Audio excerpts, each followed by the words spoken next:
J'aimerais maintenant vous parler des brosses, des pinceaux. Alors pourquoi les brosses et les pinceaux? Parce qu'on a différents réglages, différents types de brosses, c'est assez complet, assez sympa d'ailleurs d'utilisation.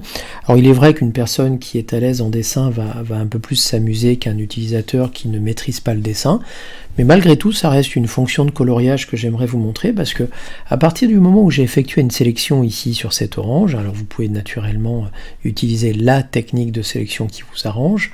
Pour info ici j'ai utilisé la sélection rapide. Et donc, lorsque je vais décider de peindre cette partie de ma photo, je vais pourquoi pas utiliser une autre technique, et celle du pinceau en particulier. Alors, soit je vais chercher l'outil en cliquant dessus, soit j'utilise le raccourci B comme brosse ou brush, tout simplement, qui me permet d'activer l'outil pinceau. Alors faites attention, il y a différents outils qui se ressemblent et on pourrait avoir une petite confusion à ce niveau-là. Vous avez notamment celui-ci qui n'a rien à voir et qui sera utile dans la retouche. Vous avez ça qui ressemble à un tampon, voire une éponge, rien à voir. La pipette, rien à voir. Ce pinceau qui, on l'a vu, sert à sélectionner. Vous voyez, donc en termes de dessin et d'icônes, il faut être un peu prudent. Le pinceau qui nous intéresse, c'est bien lui et pas les autres pour le moment. Je ne vous parle pas du pinceau mélangeur, etc. Donc, j'ai bien choisi l'outil pinceau et comme on l'a déjà dit précédemment, quand vous choisissez un outil dans Photoshop, vous avez un certain nombre d'outils ou de réglages associés à cet outil principal, avec notamment ici la possibilité de choisir une forme. Alors il y a plein de formes dans Photoshop. On pourra même en rajouter, mais ce sera l'objet de séquences que nous aborderons dans la partie perfectionnement de la formation Photoshop 2020. Et ici, je vais simplement me limiter à vous montrer les quelques pinceaux par défaut dont vous disposez déjà, et je vous assure qu'il y a déjà de quoi faire. Donc très honnêtement, ici on reste sur des fonds, sur des formes à bord doux, à bordure, etc.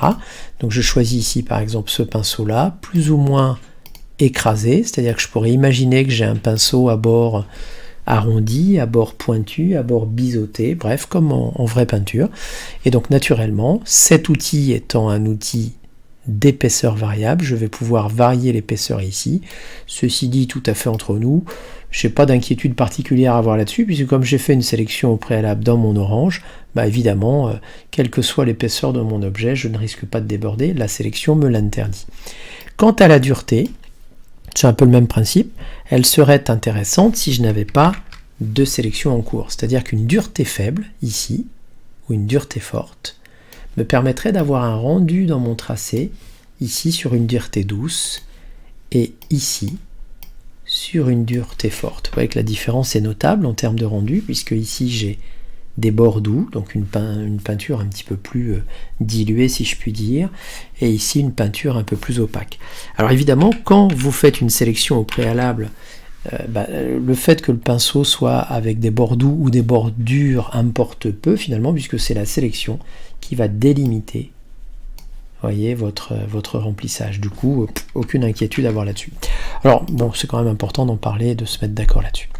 Alors évidemment, à l'arrivée, j'ai d'autres petites précisions à vous donner ici sur l'outil, notamment le fait que vous pouvez ici orienter, mais aussi écraser. Parce que orienter un pinceau arrondi, très honnêtement, ça ne va pas donner grand-chose. Par contre, orienter un pinceau écrasé, ça va donner une différence de rendu. C'est comme si dans ma main, je tenais un pinceau en le faisant tourner avant de peindre. Donc évidemment, sur une zone un peu plate comme celle-ci, je vais obtenir un résultat un peu comme ça. Sur une zone comme ceci, voyez, on n'est plus tout à fait sur le même rendu. J'ai une espèce de sensation de plein et de délié que je pourrais obtenir si je faisais de la calligraphie ou de la peinture réelle.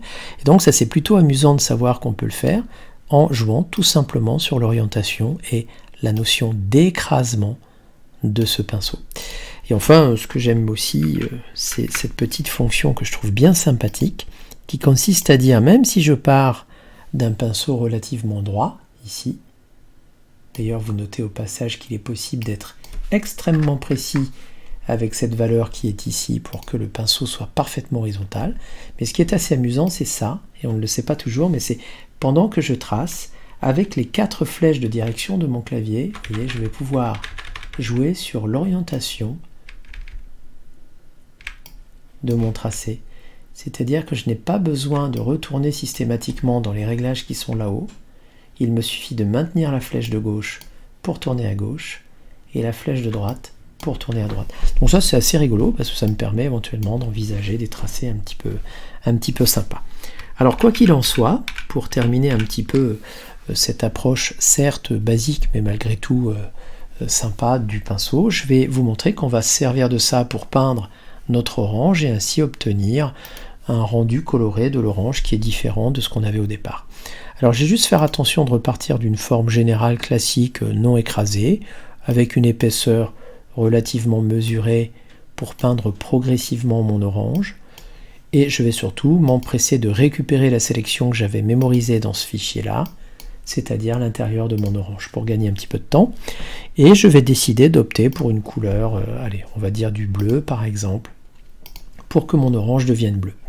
Et la deuxième partie du réglage qu'il faut qu'on aborde ensemble, c'est celle-ci, qui reprend un peu les mêmes impératifs que pour les outils précédents, c'est-à-dire le mode de fusion que vous pouvez choisir ici, l'opacité, c'est-à-dire le pouvoir couvrant de votre pinceau, avec ici des petites choses supplémentaires, notamment le flux. Donc ça, c'est le pouvoir couvrant qu'on avait déjà dans des outils précédents. Mais en plus, ici, vous avez le flux. Le flux, c'est en quelque sorte la pression, la quantité de peinture que vous allez mettre à l'intérieur des poils du pinceau.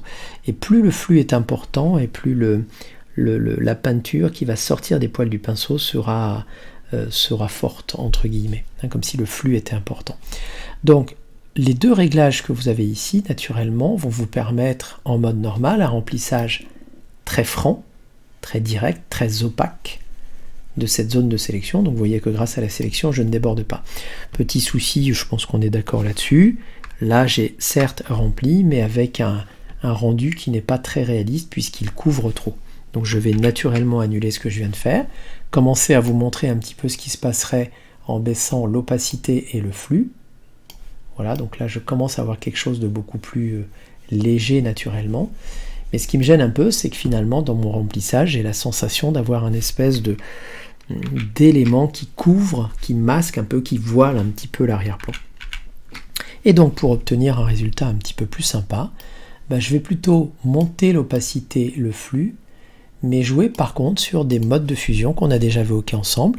Et j'avais listé avec vous notamment la notion de produit, la notion de couleur, et là vous voyez que je vais dès le premier coup obtenir un remplissage qui tient compte de la texture d'origine, avec évidemment la possibilité ici d'accentuer plus ou moins fortement le rendu, parce que je vais augmenter plus ou moins fortement l'opacité et le flux. Et donc je vais finir par obtenir quelque chose d'assez sympa, d'assez réaliste, alors sachant qu'une orange bleue, si je puis me permettre, ça ne doit pas être très simple à trouver sur les marchés.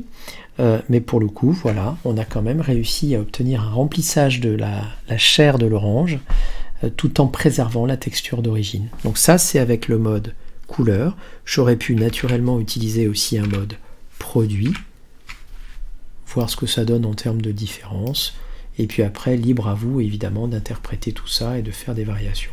Et donc en mode produit, évidemment, comme il y a produit, il y a mélange, et donc il y a mélange avec les couleurs d'origine et les couleurs d'arrivée. Ce qui fait que je n'ai plus une orange tout à fait bleue, mais plutôt verte. C'est pour ça qu'il faut tester, c'est ça le côté aussi amusant de la chose, que chaque élément que vous avez ici va permettre d'obtenir des rendus plus ou moins sympas, plus ou moins réussis. En tout cas, retenez bien que si vous faites une sélection, l'outil pinceau ne débordera pas. Et ensuite, une fois que vous avez joué avec les différentes formes et les différents réglages de pinceau, vous pourrez effectuer tout simplement du coloriage de manière un petit peu intuitive sur vos visuels.